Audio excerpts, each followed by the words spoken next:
بسم اللہ الرحمن الرحیم۔ قربانی کی تاریخ۔ حضرت ابراہیم علیہ السلام کو خواب میں دکھایا گیا کہ وہ اپنے بیٹے حضرت اسماعیل علیہ السلام کو ذبح کر رہے ہیں۔ نبی کا خواب سچا ہوا کرتا ہے، چنانچہ اللہ تعالیٰ کے اس حکم کی تعمیل کے لیے حضرت ابراہیم علیہ السلام فلسطین سے مکہ مکرمہ پہنچ گئے۔ جب باپ نے بیٹے کو بتایا کہ اللہ تعالیٰ نے مجھے تمہیں ذبح کرنے کا حکم دیا ہے، تو فرما بردار بیٹے حضرت اسماعیل علیہ السلام کا جواب تھا، یا ابت افعل ما تؤمر ستجدنی انشاء اللہ من الصابرین۔ ابا جان، جو کچھ آپ کو حکم دیا جا رہا ہے اسے کر ڈالیے، انشاءاللہ تعالی آپ مجھے صبر کرنے والوں میں پائیں گے۔ بیٹے کے اس جواب کے بعد حضرت ابراہیم علیہ السلام اپنے بیٹے حضرت اسماعیل علیہ السلام کو جب مکہ مکرمہ سے ذبح کرنے کے لیے لے کر چلے تو شیطان نے مینا میں 3 جگہوں پر انہیں بہکانے کی کوشش کی، جس پر انہوں نے 7 کنکریاں اس کو ماری، جس کی وجہ سے وہ زمین میں دھس گیا۔ آخر کار رضائے الہی کی خاطر حضرت ابراہیم علیہ السلام نے اپنے دل کے ٹکڑے کو منہ کے بل زمین پر لٹا دیا، چھری تیز کی، آنکھوں پر پٹی باندھی اور اس وقت تک چھری اپنے بیٹے کے گلے پر چلاتے رہے جب تک اللہ تعالیٰ کی طرف سے یہ صدا نہ آ گئی، وَنَادَيْنَاهُ يَا إِبْرَاهِيمُ قَدْ صَدَّقْتَ الرُّؤْيَا إِنَّا كَذَلِكَ نَجْزِي الْمُحْسِنِينَ۔ اے ابراہیم، تو نے خواب سچ کر دکھایا، ہم نیک لوگوں کو ایسا ہی بدلہ دیتے ہیں۔ چنانچہ حضرت اسماعیل علیہ السلام کی جگہ جنت سے ایک مینڈا بھیج دیا گیا جسے حضرت ابراہیم علیہ السلام نے ذبح کر دیا۔ وَفَدَيْنَاهُ بِذِبْحٍ عَظِيمٍ۔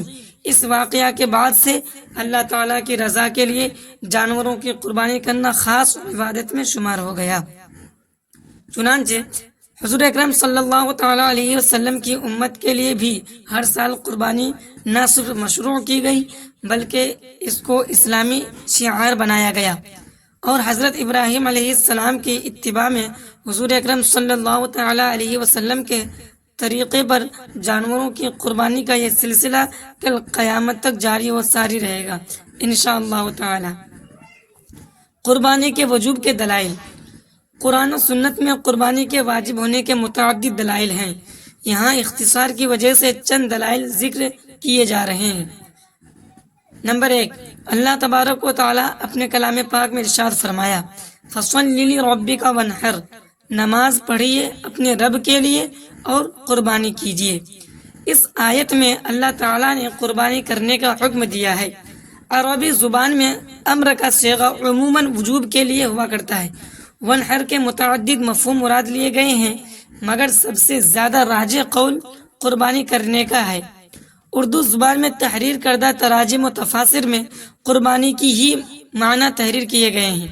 جس طرح فصلی لربک سے نماز عید کا واجب ہونا ثابت ہے، اسی طرح وانحر سے قربانی کا واجب ہونا ثابت ہوتا ہے۔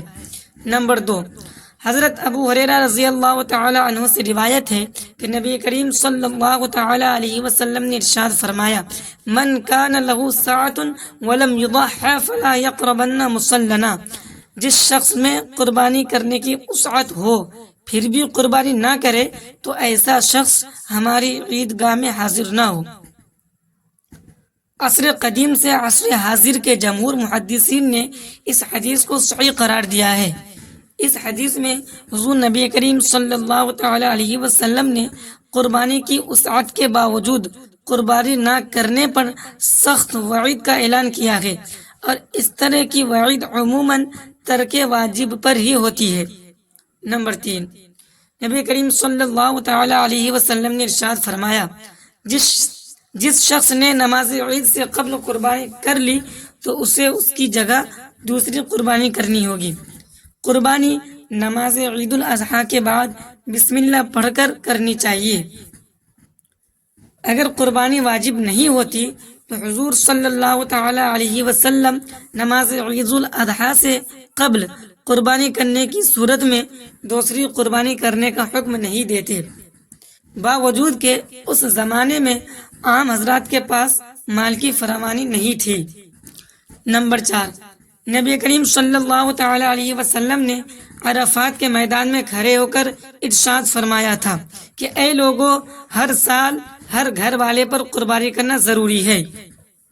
نمبر 5، حضرت عبداللہ بن عمر رضی اللہ تعالی عنہ سے روایت ہے کہ نبی کریم صلی اللہ تعالی علیہ وسلم نے 10 سال مدینہ منورہ میں قیام فرمایا، اور اس عرصہ قیام میں آپ مسلسل قربانی فرماتے تھے۔ مدینہ منورہ کے قیام کے دوران حضور نبی کریم صلی اللہ تعالی علیہ وسلم سے ایک سال بھی قربانی نہ کرنے کا کوئی ثبوت احادیث میں نہیں ملتا۔ اس کے برخلاف احادیث صحیحہ میں مذکور ہے کہ مدینہ منورہ کے قیام کے دوران آپ صلی اللہ تعالی علیہ وسلم نے ہر سال قربانی کی، جیسا کہ مذکورہ حدیث میں وارد ہے۔ نمبر 6، حضرت علی رضی اللہ تعالی عنہ بیان فرماتے ہیں کہ مسافر پر قربانی واجب نہیں۔ معلوم ہوا کہ مقیم پر قربانی واجب ہے۔ قرآن کریم میں قربانی کا ذکر، فَصَلِّ لِرَبِّكَ وَانْحَرْ، نماز پڑھیے اپنے رب کے لیے اور قربانی کیجیے۔ وَلِكُلِّ أُمَّةٍ جَعَلْنَا مَنسَكًا لِيَذْكُرُوا اسْمَ اللَّهِ عَلَى مَا رَزَقَهُمْ مِن بَهِيمَةِ الْأَنْعَامِ، قربانی کا حکم جو اس امت کے لوگوں کو دیا گیا ہے کوئی نیا حکم نہیں، پہلی امتوں کے بھی ذمہ قربانی کی عبادت لگائی گئی تھی۔ ہر امت کے لیے ہم نے قربانی کا طریقہ مقرر کیا ہے تاکہ ان چوپائے جانوروں پر اللہ کا نام لے جو اللہ نے انہیں دے رکھے ہیں۔ مفسرین کی ایک بڑی جماعت نے اس سے مراد قربانی لی ہے۔ وَلِكُلِّ أُمَّةٍ جَعَلْنَا مَنسَكًا هُمْ نَاسِكُوهُ، ہم نے ہر امت کے لیے ذبح کرنے کا طریقہ مقرر کیا ہے کہ وہ اس طریقے پر ذبح کیا کرتے تھے۔ قُلْ إِنَّ صَلَاتِي وَنُسُكِي وَمَحْيَايَ وَمَمَاتِي لِلَّهِ رَبِّ الْعَالَمِينَ، آپ فرما دیجئے کہ یقیناً میری نماز، میری قربانی اور میرا جینا مرنا سب خاص اللہ ہی کے لیے ہے جو سارے جہان کا مالک ہے۔ لَن يَنَالَ اللَّهَ لُحُومُهَا وَلَا دِمَاؤُهَا وَلَكِنْ يَنَالُهُ التَّقْوَى مِنْكُمْ، اللہ تعالیٰ کو قربانیوں کے گوشت نہیں پہنچتے نہ ان کے خون، بلکہ اسے تمہارے دل کی پرہیزگاری پہنچتی ہے۔ وضاحت، قربانی میں اس بات کا خاص خیال رکھنا چاہیے کہ اللہ تعالیٰ کو قربانی کا گوشت یا خون نہیں پہنچتا، بلکہ جتنے اخلاص اور اللہ سے محبت کے ساتھ قربانی کی جائے گی اتنا ہی اجر و ثواب اللہ تبارک و تعالی عطا فرمائے گا۔ اور یہ اصول صرف قربانی کے لیے نہیں بلکہ نماز، روزہ، زکوٰۃ، حج یعنی ہر عمل کے لیے، لہذا ہمیں ریا، شہرت، دکھاوے سے بچ کر خلوص کے ساتھ اللہ کی رضا کے لیے اعمال صالحہ کرنے چاہیے۔ وضاحت، ان آیات سے معلوم ہوا کہ ہر زمانے اور ہر امت میں اللہ تعالیٰ کا تقرب حاصل کرنے کے لیے جانوروں کی قربانی مشروع رہی ہے، اور یہ ایک اہم عبادت ہے کہ اس کی مشروعیت، تاکید، اہمیت اور اس کے اسلامی شعار ہونے پر عصر حاضر کے بھی تمام مکاتب فکر متفق ہیں۔ قربانی کرنے کی فضیلت، ام المومنین حضرت عائشہ رضی اللہ تعالی عنہا سے روایت ہے کہ نبی کریم صلی اللہ تعالی علیہ وسلم نے فرمایا، ذوالحجہ کی 10 تاریخ کو کوئی نیک عمل اللہ کے نزدیک قربانی کا خون بہانے سے بڑھ کر محبوب اور پسندیدہ نہیں، اور قیامت کے دن قربانی کرنے والا اپنے جانور کے بالوں، سینگوں اور کھروں کو لے کر آئے گا، اور یہ چیزیں اجر و ثواب کا سبب بنیں گی۔ نیز فرمایا کہ قربانی کا خون زمین پر گرنے سے پہلے اللہ تعالیٰ کے نزدیک شرف قبولیت حاصل کر لیتا ہے، لہذا تم خوش دلی کے ساتھ قربانی کیا کرو۔ حضرت زید بن ارقم رضی اللہ تعالی عنہ سے روایت ہے کہ صحابہ کرام نے رسول اللہ صلی اللہ تعالی علیہ وسلم سے سوال کیا کہ یہ قربانی کیا ہے، تو آپ صلی اللہ تعالی علیہ وسلم نے فرمایا، تمہارے باپ حضرت ابراہیم علیہ السلام کی سنت ہے۔ صحابہ کرام رسول اللہ صلی اللہ تعالی علیہ وسلم سے سوال کیا کہ ہمارے لیے اس میں کیا اجر و ثواب ہے، تو آپ صلی اللہ تعالی علیہ وسلم نے ارشاد فرمایا، ہر بال کے بدلے میں نیکی ملیں گی۔ حضرت ابو ہریرہ رضی اللہ تعالی عنہ سے روایت ہے کہ نبی کریم صلی اللہ تعالی علیہ وسلم نے ارشاد فرمایا، جس شخص میں قربانی کرنے کی وسعت ہو پھر بھی قربانی نہ کرے تو ایسا شخص ہماری عیدگاہ میں حاضر نہ ہو۔ حضرت عبداللہ بن عمر رضی اللہ تعالیٰ عنہ سے روایت ہے کہ رسول اللہ صلی اللہ تعالیٰ علیہ وسلم نے مدینہ منورہ میں 10 سال قیام فرمایا اور اس عرصے قیام میں آپ مسلسل قربانی فرماتے تھے۔ حضرت علی رضی اللہ تعالیٰ عنہ سے روایت ہے کہ رسول اللہ صلی اللہ تعالیٰ علیہ وسلم نے ارشاد فرمایا، اے فاطمہ جاؤ اپنی قربانی پر حاضری دو، کیونکہ اس کے خون سے جو ہی پہلا قطرہ گرے گا تمہارے سارے گناہ معاف ہو جائیں گے۔ نیز وہ جانور قیامت کے دن اپنے خون اور گوشت کے ساتھ لایا جائے گا اور پھر اسے 70 گنا بھاری کر کے تمہارے میزان میں رکھا جائے گا۔ حضرت ابو سعید خدری رضی اللہ تعالی عنہ نے عرض کیا کہ یا رسول اللہ صلی اللہ تعالی علیہ وسلم، کیا یہ فضیلت آل محمد صلی اللہ تعالی علیہ وسلم کے خاص ہے یا آل محمد صلی اللہ تعالی علیہ وسلم اور تمام مسلمانوں کے لیے عام ہے؟ تو آپ صلی اللہ تعالی علیہ وسلم نے ارشاد فرمایا، یہ فضیلت آل محمد کے لیے تو بطور خاص ہے اور تمام مسلمانوں کے لیے بھی عام ہے، یعنی ہر مسلمان کو بھی قربانی کرنے کے بعد یہ فضیلت حاصل ہوگی۔ وضاحت: قربانی کے فضائل میں متعدد احادیث کتب احادیث میں مذکور ہیں۔ بعض احادیث کی سند میں ضعیف بھی ہے، مگر قربانی کا حکم قرآن کریم و احادیث صحیحہ سے ثابت ہے جس پر پوری امت مسلمہ کا اتفاق ہے، لہذا اصول حدیث کے مطابق فضائل قربانی میں احادیث ضعیفہ معتبر ہوں گی۔ ان مبارک ایام میں خون بہانے کی فضیلت: حضور صلی اللہ تعالی علیہ وسلم نے بذات خود نماز عید الاضحیٰ سے فراغت کے بعد قربانی فرماتے تھے۔ نبی کریم صلی اللہ تعالی علیہ وسلم کی قربانی کرنے کا ذکر حدیث کی ہر مشہور و معروف کتاب میں ہے۔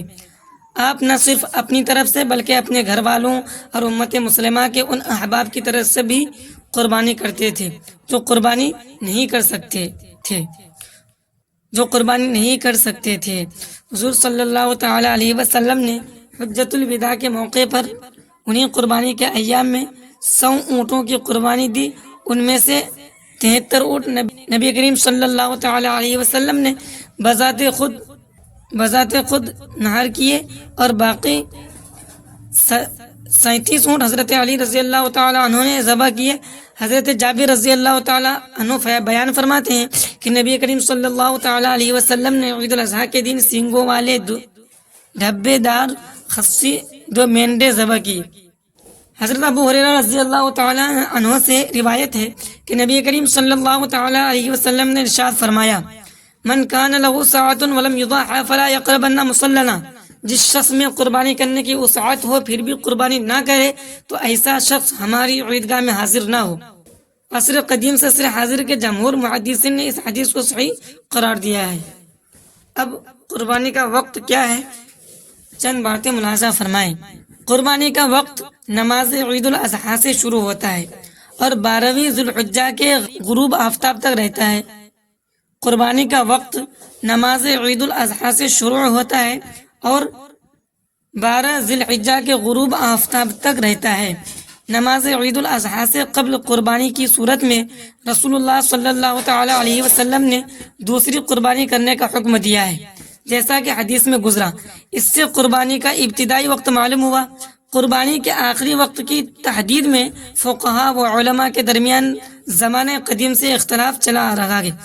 حضرت امام ابو حنیفہ رضی اللہ تعالیٰ عنہ، حضرت امام مالک رضی اللہ تعالیٰ عنہ اور حضرت امام احمد بن حنبل رضی اللہ تعالیٰ عنہ نے 12 ذی الحجہ کے غروب آفتاب تک تحریر کیا ہے۔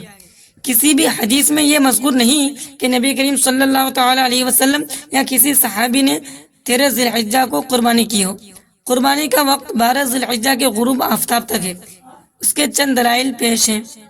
حضرت عبداللہ بن عمر رضی اللہ تعالی عنہ فرماتے ہیں کہ ایام معلومات یوم النحر 10ویں ذی الحجہ اور اس کے بعد 2 دن۔ مشہور و معروف تابعی حضرت قتادہ رضی اللہ تعالی عنہ سے روایت کرتے ہیں کہ حضرت انس رضی اللہ تعالی عنہ نے فرمایا، قربانی 10ویں ذی الحجہ کے بعد صرف 2 دن ہے۔ اور حضرت عبداللہ بن عمر اور حضرت انس کے علاوہ حضرت علی، حضرت عبداللہ بن عباس، حضرت ابو ہریرہ، حضرت سعد اور حضرت سعید بن مسیب رضی اللہ تعالی علیہ مجمعین کے اقوال بھی کتب حدیث میں مذکور ہیں، جس میں وضاحت کے ساتھ تحریر ہے کہ قربانی صرف 3 دن ہے۔ قربانی کے جانور کی عمر: بکرا بکری بھیڑ 1 سال کی ہو، بھیڑ اور دمبا جو ہو تو 6 ماہ کا ہو لیکن دیکھنے میں ایسا 1 سال کا معلوم ہو، اور گائے بھینس 2 سال کی اور اونٹ 5 سال کا ہو۔ ان سب جانوروں پر قربانی کرنا جائز ہے۔ قربانی کے جانوروں میں شرکاء کی تعداد: حضرت عبداللہ بن عمر رضی اللہ تعالیٰ عنہ نے فرمایا کہ قربانی میں بکرا بکری مینڈا دمبا ایک شخص کی طرف سے ہے۔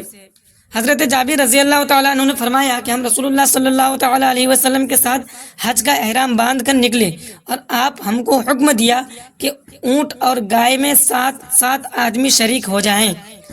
حضرت جابر رضی اللہ تعالیٰ عنہ نے فرمایا کہ ہم نے رسول اللہ صلی اللہ تعالیٰ علیہ وسلم کے ساتھ حدیبیہ کے سال قربانی کی، اونٹ 7 آدمیوں کی طرف سے اور گائے 7 آدمیوں کی طرف سے۔